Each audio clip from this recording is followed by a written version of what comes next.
Good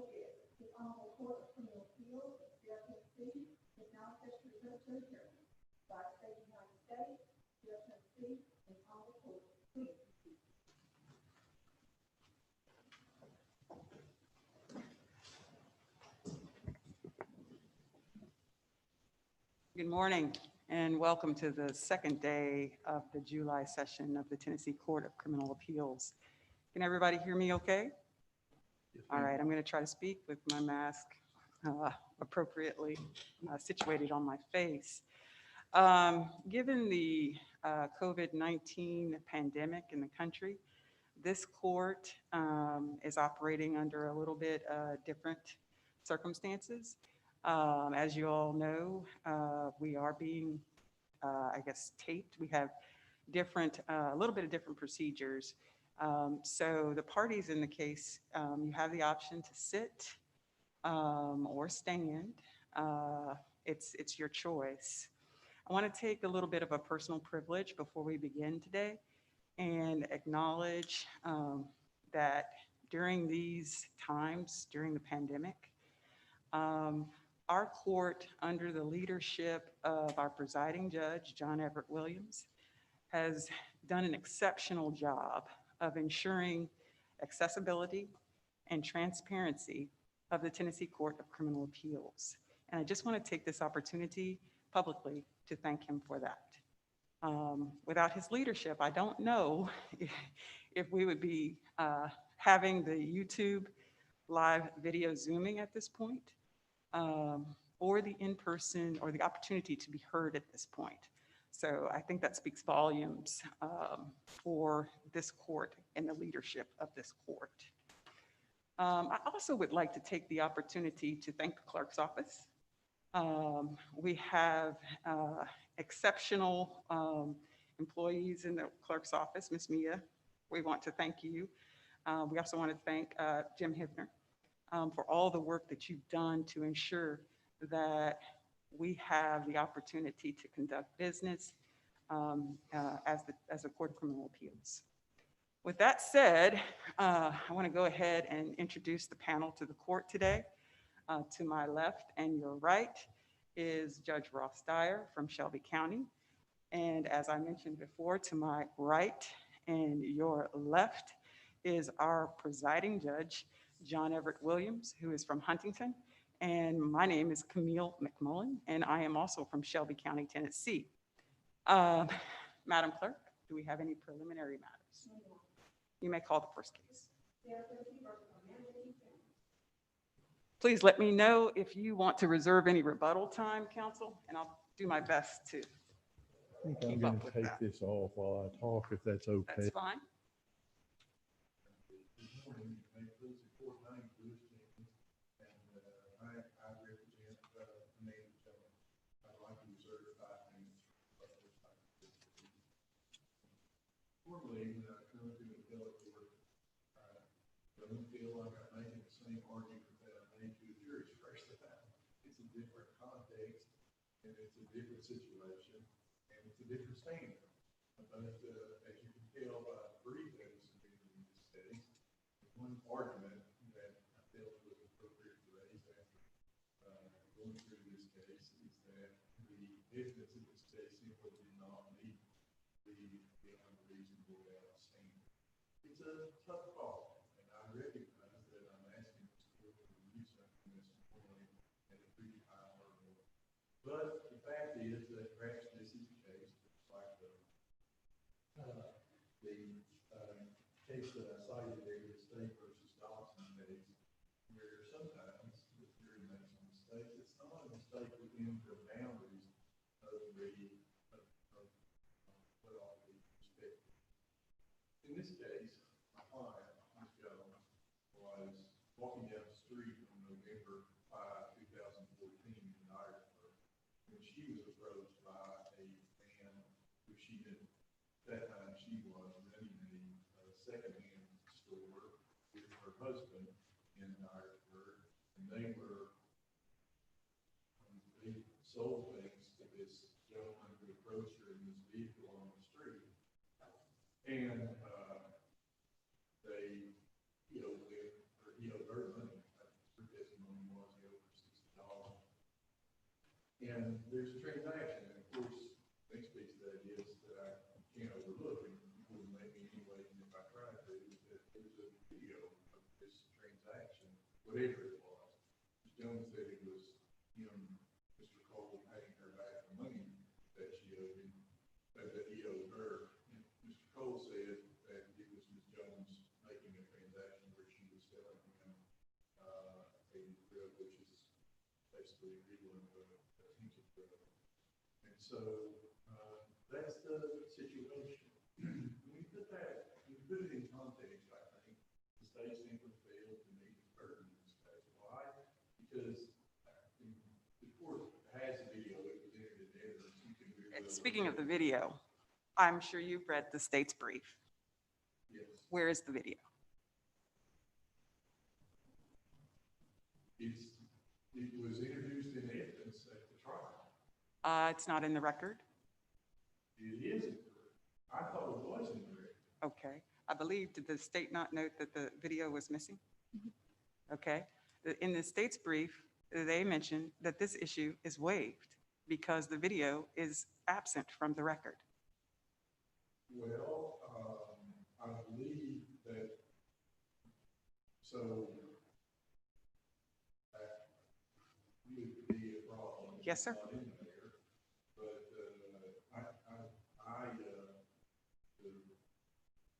the documents that I got transmitted directly to this court, I believe included the exhibits, and that video was made an exhibit. What would you like to do in response to that, Well, counsel? if it's not in there, I didn't check the record out because I had a copy of everything already in my office. But I would move to be permitted to supplement the record, under the rules of appellate procedure to put that video into the record. If the court would permit that, I'll go back to my office and file the appropriate motion and they'll talk to the clerk about where, in fact, that video is. If it's not, it was not in the record as I believe it was. The state has spent a significant portion of their brief arguing waiver based on your reliance on the video. So I don't know if the other panel members have any issue, but I would wait to see the state's response before allowing you to supplement. You may proceed. Well, I certainly understand that. And I understand I'd have to do that in writing if I did it. Let me back up and say that the fact is that there were other things that we relied on to undermine the finding beyond a reasonable doubt. And one of the most important of those was that there didn't appear to be any dispute that Mr. Cole did owe Ms. Jones money, that he had been a customer of this second-hand store, that, and, you know, in context, I think it's important. I mean, this person apparently makes some part of, or maybe all of his living by, you know, going around informing on people. Of course, this is a statement that I made to the jury, you know, is this, did I not turn it on correctly? I'm sorry. You know, that was a real problem, especially in the context of this case. Ms. Jones had every Let me reason to make take sure money. we understand the facts fully. This was a situation where the law enforcement had a confidential informant they were working with, and he was apparently someone that they were very familiar with, that had conducted controlled buys frequently. Is that accurate? That is accurate. In fact, I think I quoted his testimony in the brief. I think he said, "Oh Lord, I don't know how many." Yes. When Yes. I asked him. Yes. So I understand this because at one point I got the impression that you were arguing that the conviction shouldn't be based solely on the testimony of the confidential informant in this case. However, so I'm clear, did the police officers testify as well? The police officers did testify, but not about they had no personal knowledge about the transaction. So he wasn't set up, because typically with a confidential informant is set up with a recording device. And at the time that the buy occurs, the police officers are not far away, and they are not only visually observing what happened, but they can hear the exchange between the confidential informant and the target. Yes, ma'am. Did that not happen in this case? They could not see him from where they were. So But they were could not- hear it. They could hear on the record, on the audio device that they had set up. But of course, there's also the point that in between the time that he stopped and talked to Miss Jones and the time he got back to where the police officers were, when he was out of their sight, he stopped his vehicle, rolled down the window, and had a conversation with somebody, which was also on the recording. Well, so let me, in discussing the facts and the fact that this is at some level a circumstantial case, because at least right now, we don't see the video, we don't have the video, and it is just the word of the informant. To some extent, how do you address the state's argument, one, that the case and standards you're relying on are not the correct standard, and that the Dodson case is basically been superseded by Durante's, which says, hey, circumstantial evidence is just as good as direct evidence of 5 police officers who watched the transaction take place. And that's the state's argument, is that you're starting off using trying to hold the state to the wrong standard on appeal. And also in the case that you're talking about, there's a difference between the state having to prove the defendant was sane and his sanity versus whether or not he proved beyond a reasonable doubt the crime was committed. I mean, the state spends, in addition to arguing waiver in their brief, they spend a large portion of their brief saying you're applying the wrong standard. So they would do that, but I only cited Dodson as an example of the fact that there are times when the jury's verdict can be determined to have been incorrect on the evidence. The standard, the Jackson versus Virginia standard, the basic rationality standard, is the standard that I relied on. It's this, actually, if the court would know, and the state probably didn't note this, when I wrote the standard of review section, I cited to the Jackson case and the State versus Ruff case, the Quarter case, and Jackson versus Virginia in Winship. Those standards have not changed. State versus Dodson is not cited in the standard of review section of my brief, and it wasn't relying on the standard in Dodson, but rather upon the Dodson case as an example that there are times when the jury's verdict can be overturned because the evidence, despite it being equivocal, is not enough to prove beyond a reasonable doubt that the defendant in that case was sane, or in this case, that the defendant was guilty. As I read the state's brief, and obviously the state will correct me if I'm wrong, but their point is now the standard that there's not a distinction between circumstantial and direct evidence anymore. And your argument almost is, well, a lot of this is circumstantial because no one saw it other than the informant. And the state's point is that doesn't matter anymore. So I of course, Your Honor, that's a recasting my argument a little bit. What my argument is that what happened with this informant, whether you include the video or not, is not sufficient to prove Ms. Jones's guilt beyond a reasonable doubt. I'm not drawing a distinction between circumstantial and direct evidence because I believe personally that an observation by anybody, even if it's an informant, and I'm perfectly well entitled to argue that the informant's testimony is unreliable, and I did do that at great length in closing argument. I still think that's direct evidence. I don't necessarily think it's circumstantial. So I don't perceive myself to be making that particular argument. What I perceive myself to be saying is that given all of the circumstances that existed surrounding this informant's testimony, that it was wholly unreliable and never should have been the basis of supporting a conviction, and that there was no other evidence that demonstrated Ms. Jones to have been guilty. Can I ask a question? I'm just moving away from the standard of review. When I read your brief, I got the impression, aside from the legal issue, that you may be asking this court to adopt, there's a body of law out there pertaining to confidential informants and use of confidential informants in court without corroboration. Speak to that, because there is a significant movement and body of law pertaining to confidential informants and how they're being used now. Do you have any position on that? Well, the reason that I didn't make a long argument about that in my brief, Your Honor, I think is because at the time it was my perception that this case would not necessarily fall into that. That the response I was going to get is the response I got from Judge Moore when I made that argument.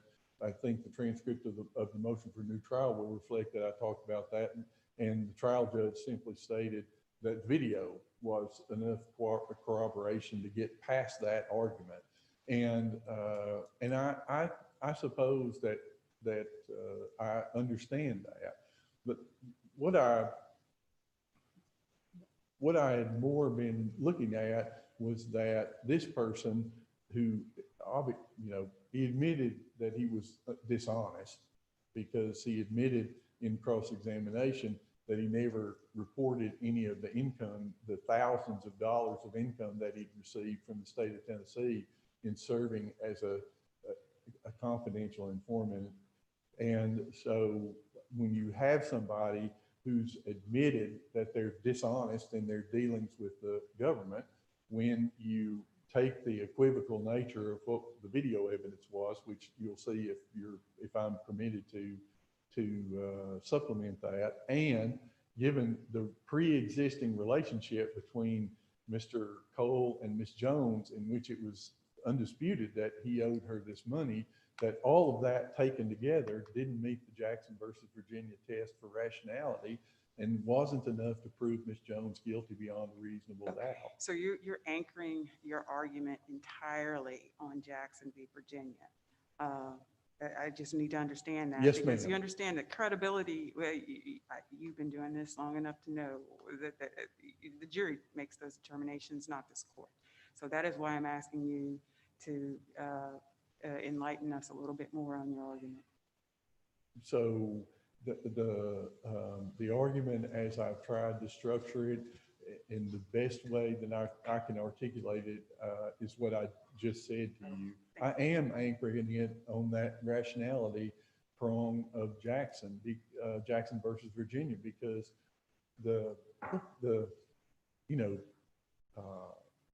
I didn't make the facts in this case. You deal with the facts that you're given, and not everything comes out at trial like you expect it might. But in hindsight, when I looked back at this and tried to decide some sort of argument to make in this court, that's the most sound argument I thought I could come up with. That when you put all these circumstances together, I mean, there has to be some line past which the jury, cannot go. And you're about to get into your rebuttal time. Yep. And so I'll be quiet and sit down Okay. and save my 5 minutes.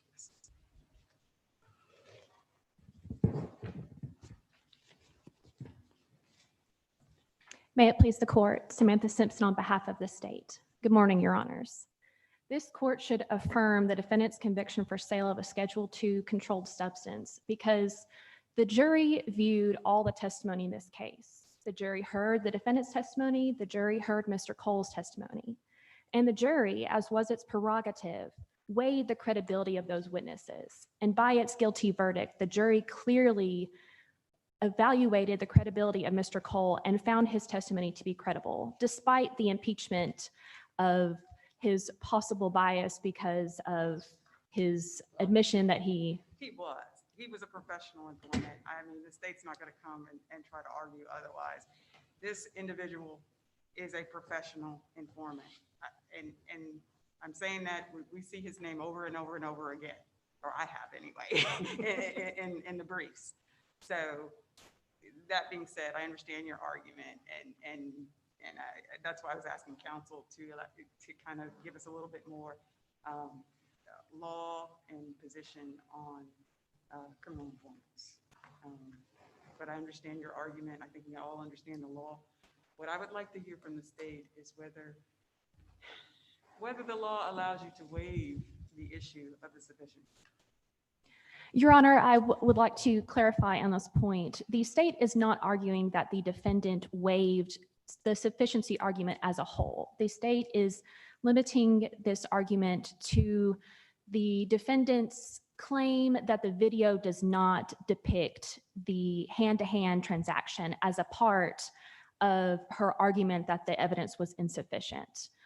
Clearly, the state was able to address the sufficiency argument, and even without this video, there is ample evidence to support the jury's conclusion that Ms. Jones was guilty of sale of a controlled substance. What's the state's position on allowing the defense to supplement the record? Because clearly it was an exhibit at trial.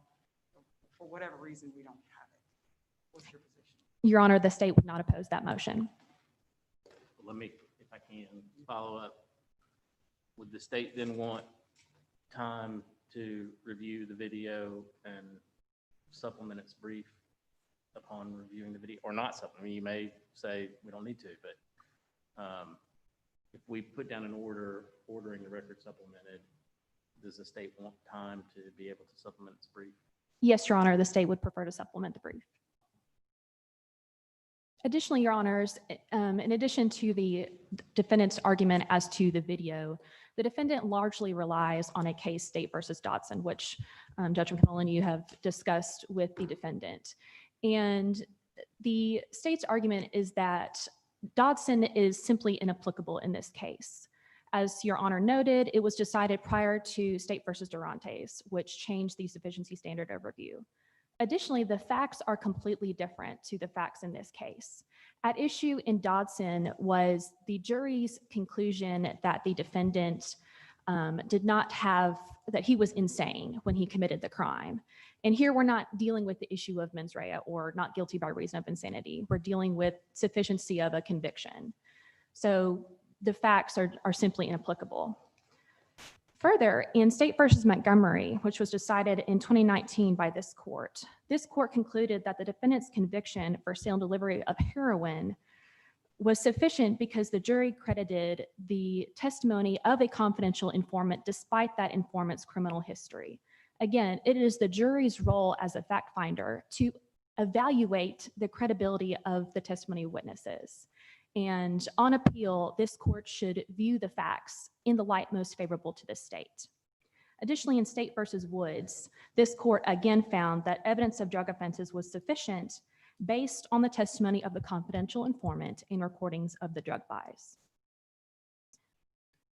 Based on all these facts, this court should affirm the defendant's conviction for sale of a Schedule II controlled substance, amphetamine.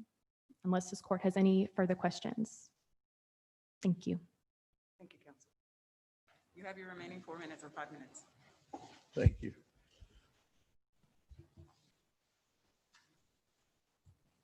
I got it on correctly this time. I won't take much time. I appreciate the state's agreement, and I'll file a written motion noting that state said at oral argument that there was no opposition, and I'll find that. And I apologize to the court that that's not in there. My argument in this case is based on it's based on something that's thin, and I understand that, but I think there's the directive of Jackson is for the reviewing court to take the most favorable view of the evidence, but at the same time, looking at all of the circumstances, whether or not the jury has made a rational decision. And in this case, we submit that the jury did not, because this person who relies on this for a living, therefore we say is, categorically, not just as a matter of weighing the testimony, categorically unreliable because he's doing this as a, getting paid for it, not reporting his income to the government that he's getting paid for it. And he's got a pre-existing relationship that was undisputed where there's a reason to explain why he was giving money to Ms. Jones. And when you put all those things together, it is not the most natural, rational result of all those facts is not that Ms. Jones was selling him some kind of drugs, but that they were resolving a transaction whereby he had previously purchased something at her store and owed her money, and that there's a perfectly innocent explanation for what was going on the street that day. And with that said, we'd ask this court to reverse the conviction. Well, thank you, counsel. Thank you. Both counsel. We will issue an order granting your motion. I don't need to file a written motion. Yes, go ahead and file your written Okay. motion and give the state 15 days from the filing of his motion in our order to respond. Thank you, and we'll stand in recess until the call of the next case. Thank you.